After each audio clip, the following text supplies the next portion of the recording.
Les feuilles que je vous ai données. Et vous pouvez effacer le tableau.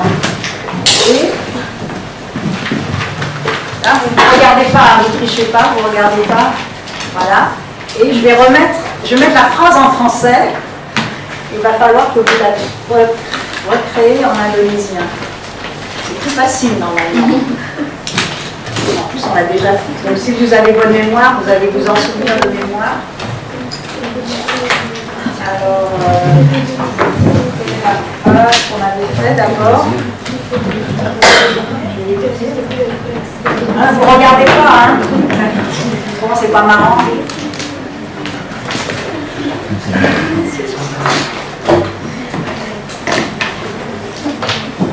Donc, je prends la dernière version qu'on avait dit. Un ciel nuageux, un ciel orageux, pareil.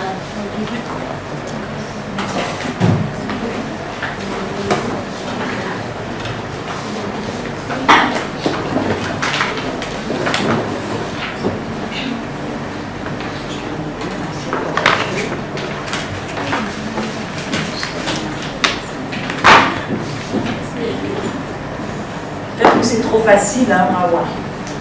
C'est trop facile.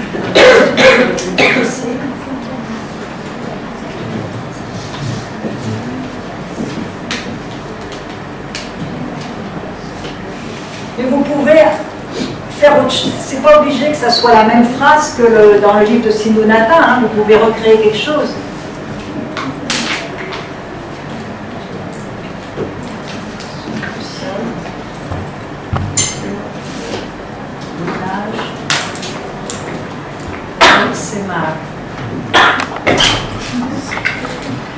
Donc, pour recréer la phrase, donc ça, c'est pas obligé d'être exactement pareil que si vous vous en souvenez par cœur, bon, vous mettez par cœur, mais c'est. Vous voulez le faire par groupe ou chacun par groupe pour trouver la phrase, pareil. Vous pouvez recréer autre chose, hein, en indonésien, c'est pas obligé. Mais ça, c'était un ciel orageux, virgule, le soir. Le ciel noir des anges, la tristesse souffle seule sur le visage de ses mains. Hein? Donc là, vous avez 5 minutes, c'est plus facile. Hein? Normalement, ne regardez pas, hein? Ne trichez pas, regardez pas le texte.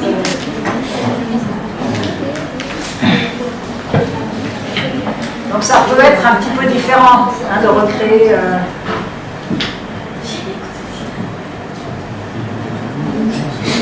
Ça peut être exactement pareil.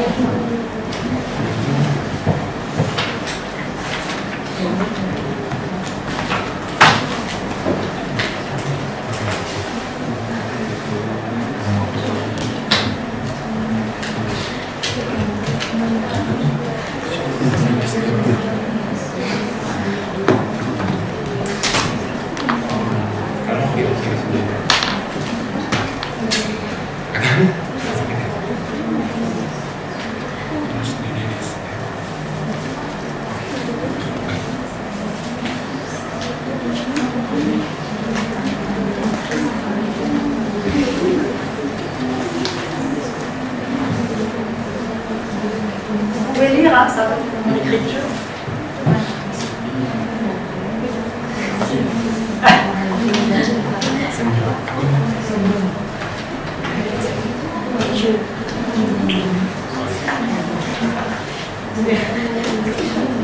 Ce qui est intéressant, c'est peut-être d'être créatif, hein. Peut-être de reprendre.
Ça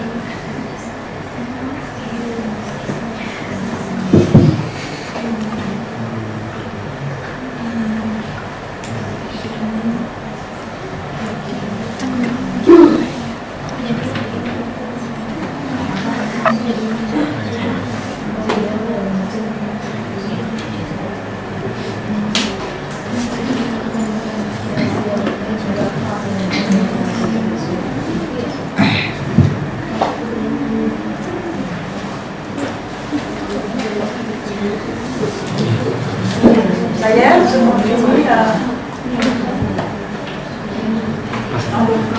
D'accord.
Ça y est.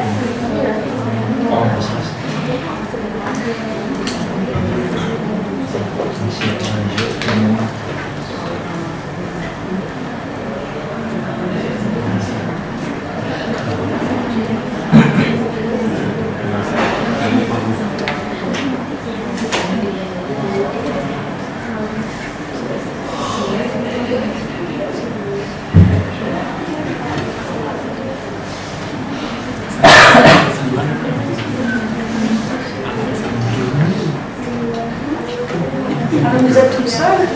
Non, avec Ah, vous travaillez avec eux? on deux. On deux with. Ah, vous êtes deux? Oui. Je ne voyais pas.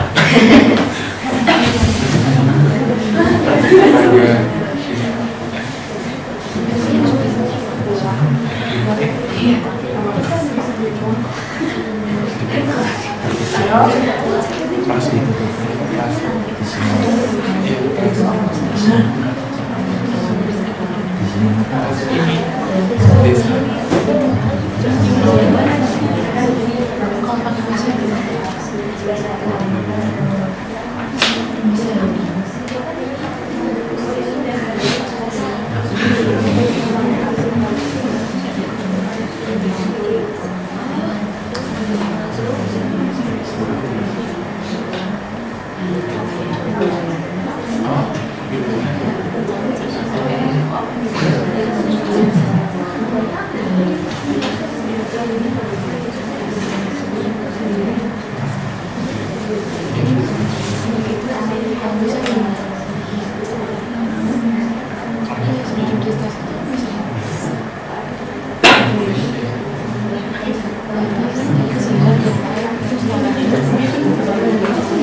bon.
Allez. Allez. Alors c'est très intéressant parce que c'est la première phrase du livre de Sindhunatha, hein. C'est Marlene Chandra qu'on a traduit de l'Indonésie en français. On a fait plusieurs versions, j'explique au professeur. Moi j'ai gardé cette phrase à partir de toutes les possibilités qu'on a. Et maintenant, on recrée en indonésien et c'est encore très différent, vous voyez, c'est incroyable quoi. Et on remettra la phrase de Sindhunatha en bas pour voir, mais l'idée c'était pas de retrouver exactement la même phrase, c'est de voir comment quand on traduit dans un sens, dans un autre, toutes les possibilités qu'il y a. Et c'est bien, vous n'avez pas, parce que vous auriez pu utiliser votre mémoire et reconstituer exactement la phrase, mais c'est beaucoup plus intéressant de recréer. C'est ça. Ah là, le petit groupe là-bas au fond.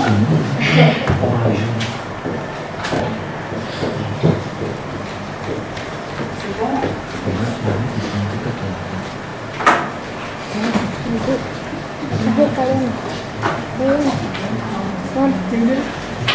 Allez.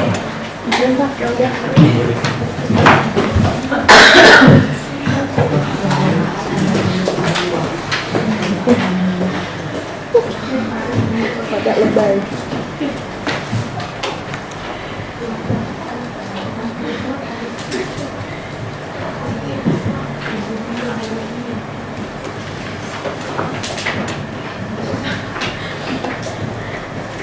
C'est comme un jeu, hein, en fait.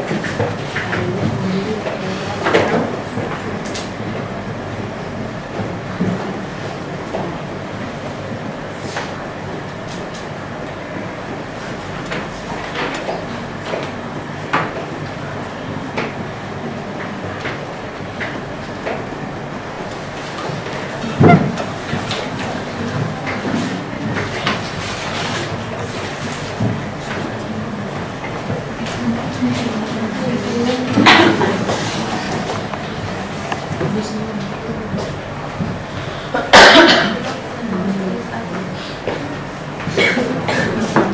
trouve c'est formidable, hein, vous êtes très créatifs parce que il n'y a pas une phrase pareille. C'est bien. Donc c'était un ciel orageux, le ciel noir des anges, la tristesse souffle seule sur le village de Semar. Donc, première version, langit gelap bergemuruh, awan hitam para bidadari, pilu merasuk sunyi di desa Semar. C'est beau. Non, c'est beau ça, hein. Ça j'aime bien. Deuxième, langit kelabu, langit kelam para bidadari, pedih berembus sepi di desa. Ça c'est beau aussi.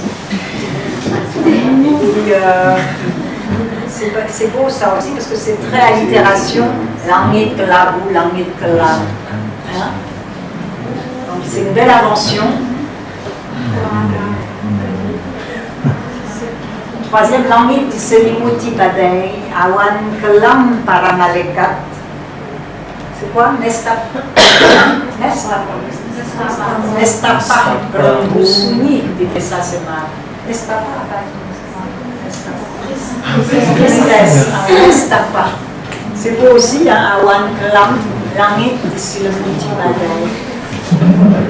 Langit, alors à ce moment-là, peut-être on peut faire langit berbadai. Non, pour que ça soit plus. Non? Bagaimana? Diselimuti badai lebih bagus. Langit berbadai. Awan, ya, pour que ça soit plus. Non?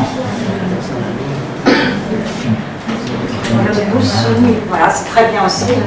Quatrième, langit bergemuruh, c'est beau aussi.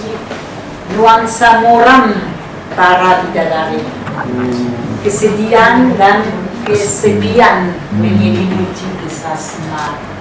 Nuansa, je sais pas si je le mettrais nuansa, ça fait un peu muram suasana ou rasa muram, non? Rasa atau apa? Nuansa, ça fait un, je sais pas, c'est un peu étrange, non? Je trouve que c'est pas assez poétique, pas assez. Qu'est-ce qu'on pourrait mettre? Rasa, non? Rasa ou quoi? Ou suasana, c'est pas très beau. Non? Mais autrement, c'est bien, c'est dian dan kesepian. Cinquième, awan hitam berarak, c'est joli. Ratapan para malaikat, c'est beau ça aussi, tu vois, ça fait berarak, ratapan para malaikat, c'est beau. Kesedihan menghembusan sepi di desa Semar, c'est beau aussi. Et la dernière, langit tertutupi badai, suramnya ora sang dewa. Aura ya, sang dewa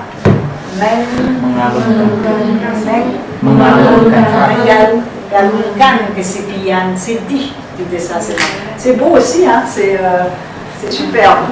Bravo. Je vous remets la version de Sindhunatha, hein, pour voir. Vous allez dire ce que vous préférez. On va demander au professeur qu'est-ce qu'elle trouve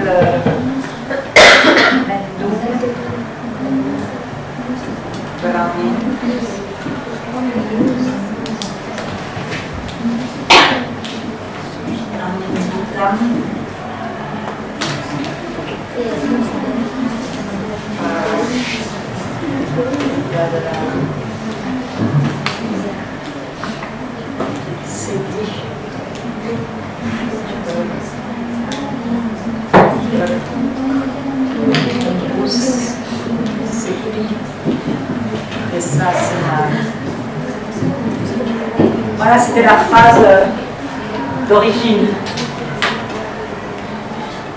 Alors moi, je ne sais pas si je recomposais.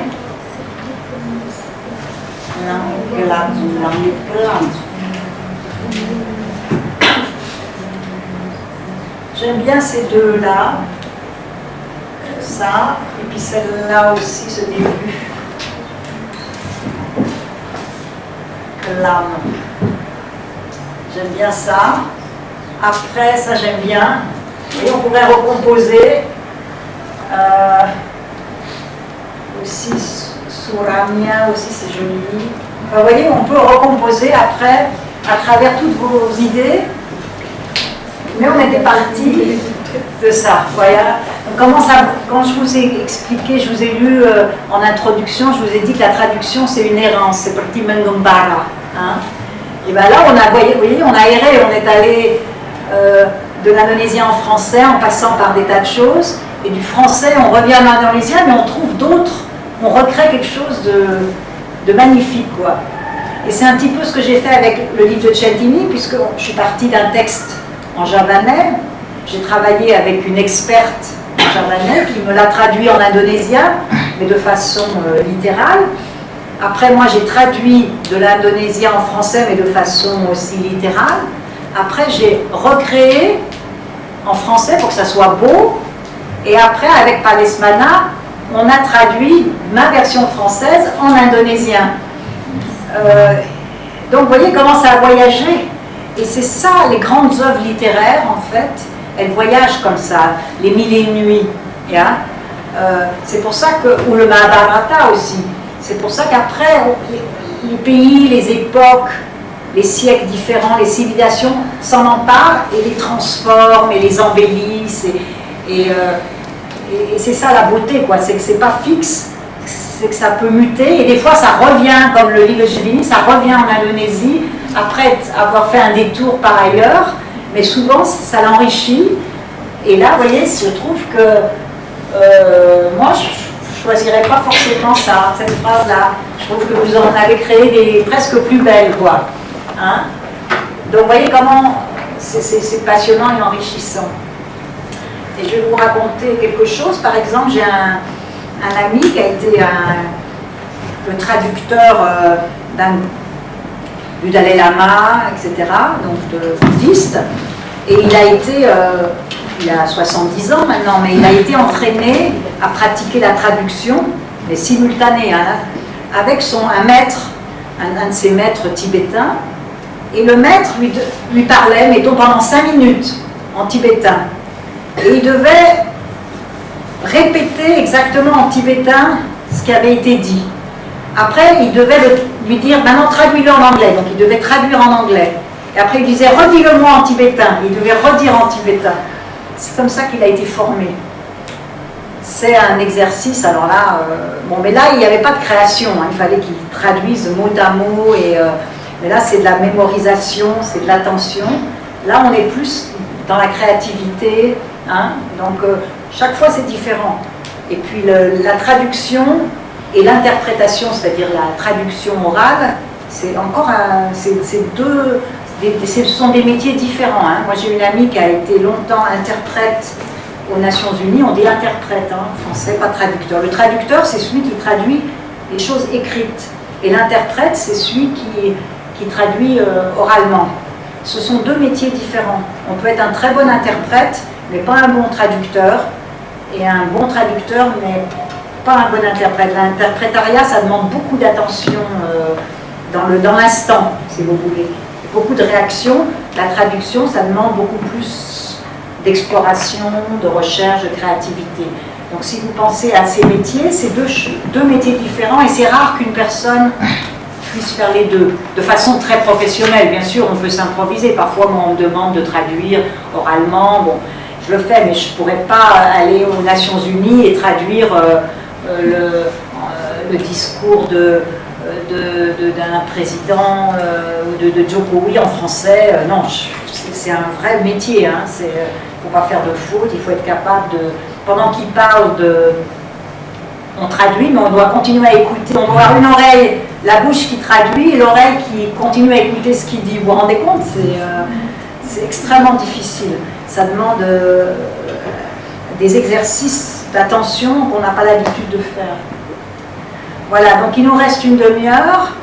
Qu'est-ce que vous voulez? Vous voulez qu'on fasse une autre phrase qu'on a déjà traduite, on refait la même chose avec les deux autres phrases, ou vous voulez que je vous donne une phrase de mon livre, La Babat, en indonésien, en français, vous le traduisez en Ou bien indonésien? peut-être il y a des questions.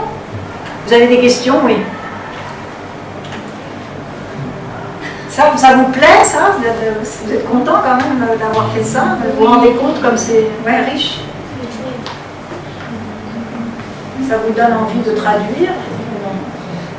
Vous savez pas? Oui, c'est pas si difficile, hein? Ce qu'il faut, c'est le faire en groupe. Si vous travaillez à plusieurs, c'est beaucoup mieux. Et chacun, si vous faites, vous pouvez aussi mettre, si vous êtes 4, chacun fait sa version de ce tout seul et vous mettez en commun et après vous choisissez. Vous voyez, si vous pouvez faire ça, si un jour vous avez un exercice de traduction, vous faites comme ça. Vous travaillez chacun dans votre coin et après vous comparez et vous faites une version. Vous voyez, c'est une très bonne méthode, je trouve, de travail. À mon avis, hein, c'est après à vous de voir. Qu'est-ce qu'on fait? On fait une nouvelle phrase? Ouais. Alors, vous pouvez prendre celle, parce qu'on n'a plus beaucoup de temps, mais pas trop. On fait cette fois du français en indonésien. C'est plus facile. Hein. C'est après le déjeuner et tout, c'est la fin de la journée. Donc, je vous propose de mon livre. Alors, vous l'avez. Ah oui, mais alors vous avez la traduction en indonésien, c'est pas. Faut pas regarder alors. Je vais donner la traduction. Donc, attendez, dans mon livre.